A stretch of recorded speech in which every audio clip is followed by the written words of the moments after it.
जिन लोगों ने ताजमहल बनाया था उन्हीं लोगों के हाथों को बेदर्दी से काट दिया गया। यमुना नदी के किनारे जहाँ की मिट्टी एकदम नरम और दलदली है, वहाँ एक ऐसी इमारत खड़ी कर दी गई जिसका वजन लाखों टन है। एक ऐसी इमारत जो पिछले 400 सालों में कई बड़े भूकंप आने के बाद भी आज तक अपनी जगह से 1 इंच भी नहीं हिली है। ये इतना भारी और खूबसूरत संगमरमर आया कहाँ से? मुमताज अपने 14वें बच्चे को जन्म देने वाली थीं, लेकिन इस दौरान उन्हें भारी तकलीफ का सामना करना पड़ा।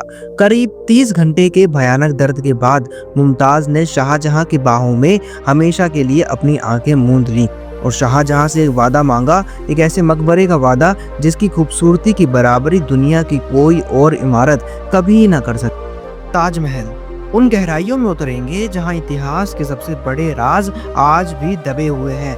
तो वीडियो को बिना स्किप करिए आखिर तक जरूर देखिएगा, क्योंकि आज आप ताजमहल को उस नजरिए से देखेंगे जो आपने पहले कभी नहीं सोचा होगा। कहानी शुरू होती है साल 1631 से।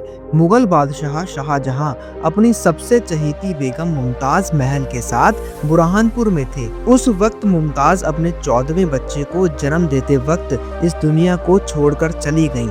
इतिहासकार बताते हैं कि मुमताज की मौत का शाहजहां पर इतना गहरा और खौफनाक असर हुआ था कि कुछ ही दिनों के अंदर उनके बाल और दाढ़ी पूरी तरह सफेद हो गई। उनका शाही लिबास पहनना, संगीत सुनना और मुस्कुराना सब चीज बंद हो गई। पूरे साम्राज्य में कई महीनों तक शोक मनाया गया और मुमताज ने आखिरी सांस लेते वक्त शाहजहां से जो वादा मांगा था, एक ऐसे मकबरे का वादा कि जिसकी खूबसूरती की बराबरी दुनिया की कोई और इमारत कभी कर ही ना सके। अपने उसी आखिरी वादे को निभाने के लिए शाहजहां ने अपनी दौलत, अपनी ताकत, अपना जुनून, सब चीज की हदें पार कर दी। उन्होंने फैसला किया कि वो अपनी बेगम के लिए जमीन पर जन्नत उतार देंगे और बस यहीं से नींव रखी गई दुनिया के सबसे बड़े, सबसे महंगे और सबसे भव्य प्रोजेक्ट की, ताजमहल की। शाहजहां ने दुनिया भर के सबसे बेहतरीन आर्किटेक्ट्स को आगरा बुलवाया, लेकिन इस महा प्रोजेक्ट का चीफ आर्किटेक्ट चुना गया उस्ताद अहमद लाहौरी को। लाहौरी ने एक ऐसा डिजाइन तैयार किया जो फारसी, इस्लामी और भारतीय वास्तुकला का एकदम परफेक्ट मिक्स था। लेकिन काम शुरू होने से पहले ही एक बहुत बड़ी मुसीबत सामने आ खड़ी हुई।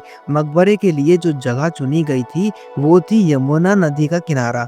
नदी के किनारे की मिट्टी बहुत नरम और दलदली होती थी। अगर इतने भारी संगमरमर का ढांचा इस मिट्टी पर सीधा रख दिया जाता तो वो कुछ ही सालों में धंस जाता और पूरी इमारत भर भरा कर गिर जाती। यहीं पर 17वीं सदी के मुगल इंजीनियर्स ने अपना मास्टरमाइंड चलाया और एक ऐसी तकनीक का इस्तेमाल किया जो आज भी हैरान करती थी। उन्होंने दलदली जमीन में बहुत गहरे कुएं खोदे, फिर इन कुओं को पत्थरों, आबनूस यानी इबोनी नाम की लकड़ी से भर दिया गया। इसे वेल फाउंडेशन टेक्निक कहते हैं। अब आप ये सोच रहे होंगे कि नींव भरने के लिए लकड़ी का इस्तेमाल क्यों करा गया? यहीं पर असली साइंस छुपा हुआ है। आम लकड़ियां पानी में सड़ जाती हैं, लेकिन आबनूस यानी इबोनी की लकड़ी की खासियत यही है कि इसे जितनी नमी मिलती है ये उतनी ही पत्थर जैसी मजबूत हो जाती है। यानी कि जब तक यमुना नदी में पानी रहेगा इस लकड़ी को नमी मिलती रहेगी और ताजमहल की नींव हमेशा मजबूत रहेगी। और यही वजह है कि आज 400 साल बाद भी लाखों टन भारी ताजमहल बिना अपनी जगह से हिले उसी नरम मिट्टी पर शान से खड़ा है। अब नींव तो बन गई और उसे यमुना के पानी से ताकत भी मिल गई, लेकिन शाहजहां का सपना सिर्फ एक मजबूत इमारत बनाना नहीं था, बल्कि दुनिया की सबसे खूबसूरत इमारत बनाना भी था। और इसके लिए कोई आम पत्थर काम नहीं आ सकता था। उन्हें चाहिए था दुनिया का सबसे बेहतरीन, सबसे सफेद संगमरमर जो चांद की रोशनी में भी चमक सके। ये संगमरमर चुना गया राजस्थान के मकराना से। मकराना का संगमरमर अपनी अनोखी चमक और मजबूती के लिए पूरी दुनिया में मशहूर था। लेकिन यहाँ एक बहुत बड़ी समस्या थी। मकराना आगरे से करीब 300 किलोमीटर दूर था। जरा सोचिए कि 17वीं सदी में जब कोई ट्रक नहीं था, जब कोई मालगाड़ी नहीं थी, तब लाखों टन भारी संगमरमर को 300 किलोमीटर दूर कैसे लाया गया? और यहीं पर मुगल लॉजिस्टिक्स का असली कमाल देखने को हमें मिलता है। इस नामुमकिन काम को मुमकिन बनाने के लिए 1000 हाथियों की एक पूरी फौज लाई गई। दिन रात हाथियों, बैलों और घोड़ों के बड़े बड़े काफिले मकराना से आगरा तक सफेद पत्थर ढोने लगे। ये अपने आप में एक ऐसा महाअभियान था जिसकी इतिहास में कोई और मिसाल थी ही नहीं। लेकिन बात सिर्फ सफेद संगमरमर पर आकर नहीं रुकी।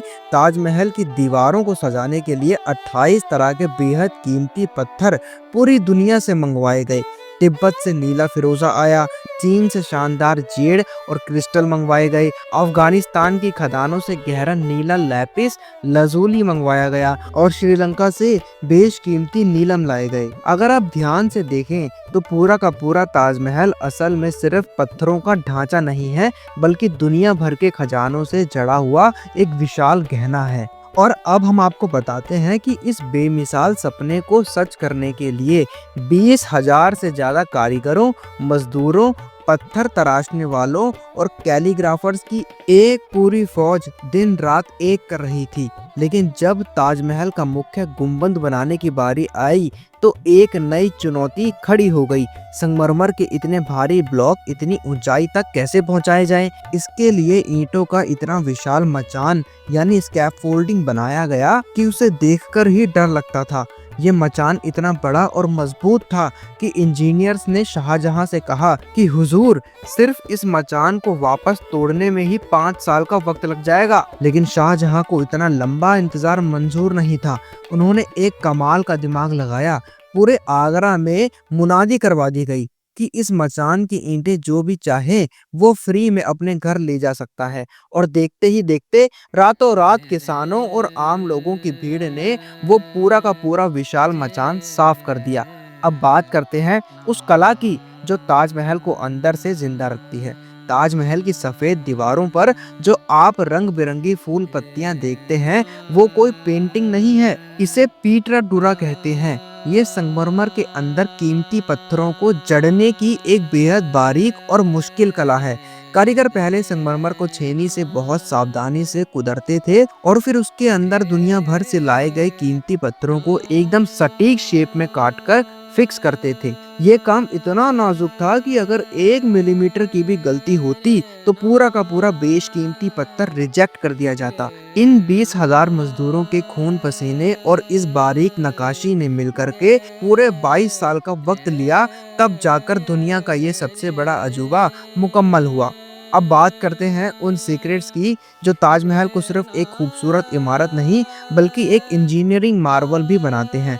अगर आप ताजमहल के चारों तरफ खड़ी उन 130 फुट ऊंची मीनारों को ध्यान से देखेंगे तो आपको लगेगा कि वो बिल्कुल सीधी खड़ी हैं, लेकिन असल में ऐसा नहीं है। वो चारों मीनारें बाहर की तरफ हल्की सी झुकी हुई हैं। ऐसा कोई गलती से नहीं हुआ है, बल्कि 17वीं सदी के मुगल इंजीनियर्स ने जानबूझकर ऐसा किया था। इसके पीछे की सोच ये थी कि अगर कभी कोई भयंकर भूकंप आए या मीनारें गिरें तो ये बाहर की तरफ गिरें, ताकि बीच का मुख्य गुंबद और मुमताज का असली मकबरा पूरी तरह सुरक्षित रहे। ताजमहल में आपको ऑप्टिकल्स इल्यूजन यानी नजरों का ऐसा धोखा देखने को मिलेगा जो आज के ग्राफिक डिजाइनर्स को भी हैरान कर दे। इसके मुख्य दरवाजे और दीवारों पर कुरान की जो आयतें उकेरी गई हैं उन पर गौर कीजिएगा।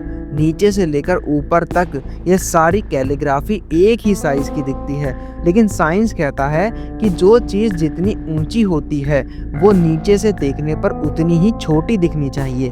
तो फिर ये कैसे हुआ?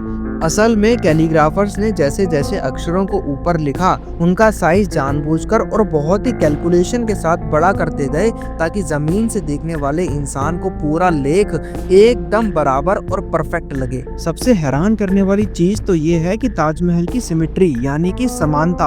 आप इस पूरे ताजमहल कॉम्प्लेक्स को बिल्कुल बीच से काटें तो दायां और बायां हिस्सा एक दूसरे की एकदम परफेक्ट कार्बन कॉपी लगेगा। बाग बगीचे, पानी की नहरें, मेहमान खाना और मस्जिद सब कुछ एक परफेक्ट बैलेंस में है।